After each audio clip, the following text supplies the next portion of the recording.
hidrologi itu terjadi akibat adanya evaporasi atau penguapan yang berasal dari water bodies, di antaranya yaitu air laut, danau, sungai. Sedangkan penguapan yang terjadi pada tumbuhan atau tanaman itu disebut transpirasi.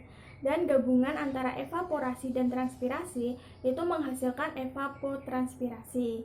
Jika evaporasi dan evapotranspirasi itu sudah naik dan terjadi kondensasi atau penggumpalan awan, maka akan terjadi presipitasi atau turunnya hujan. Nah, jika terjadi turun hujan di kawasan pesisir pantai, itu disebut siklus hidrologi pendek. Sedangkan kalau siklus hidrologi medium itu terjadi sedikit agak jauh dari kawasan pesisir. Dan siklus hidrologi panjang terjadi pada daerah pegunungan. Selanjutnya yaitu air hujan yang mengalir di atas permukaan tanah itu disebut runoff. Sedangkan air hujan yang mengalir masuk ke dalam pori tanah dan menjadi air tanah disebut infiltrasi. Dan air hujan yang mengalir masuk lebih dalam lagi disebut perkolasi.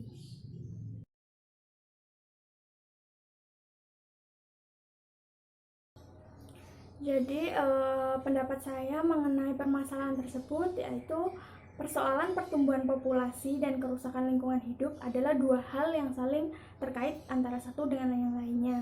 Masalah lingkungan hidup dan pertumbuhan populasi yaitu masalah pencemaran lingkungan fisik, overeksploitasi terhadap sumber daya alam dan sebagainya. Seandainya tidak dilakukan upaya penanggulangan secara serius, maka dalam jangka waktu tertentu kehidupan ini akan musnah karena alam tidak akan mampu lagi memberikan apa-apa kepada kita.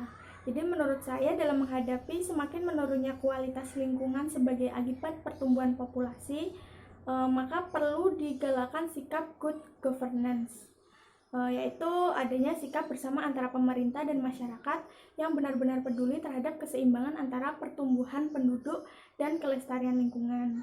Dan sebaliknya, perlu dihindari bentuk praktek bad governance yang memberikan perlindungan terhadap pelaku penebangan hutan tanpa aturan, terus membackup para pengusaha dengan kategori jelek dalam penanganan limbah industrinya.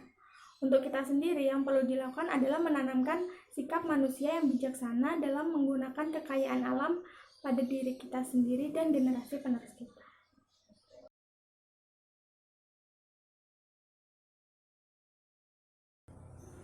Menurut saya, mengenai upaya yang dilakukan pemerintah Indonesia dalam menangani isu-isu lingkungan itu masih setengah-setengah dalam menangani permasalahan lingkungan hidup.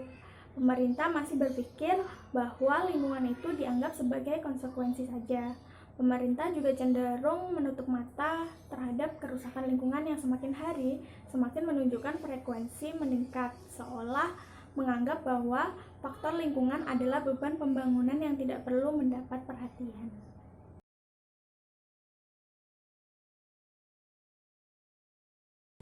Yang saya lakukan adalah melaksanakan pembangunan ekonomi dengan berdasarkan prinsip pembangunan berkelanjutan dan berwawasan lingkungan, melakukan sosialisasi lingkungan hidup dan lomba rumah sehat kepada masyarakat sehingga masyarakat antusias, dan menjalankan program penanaman 1000 pohon baik di kawasan pesisir, perkotaan maupun lereng pegunungan.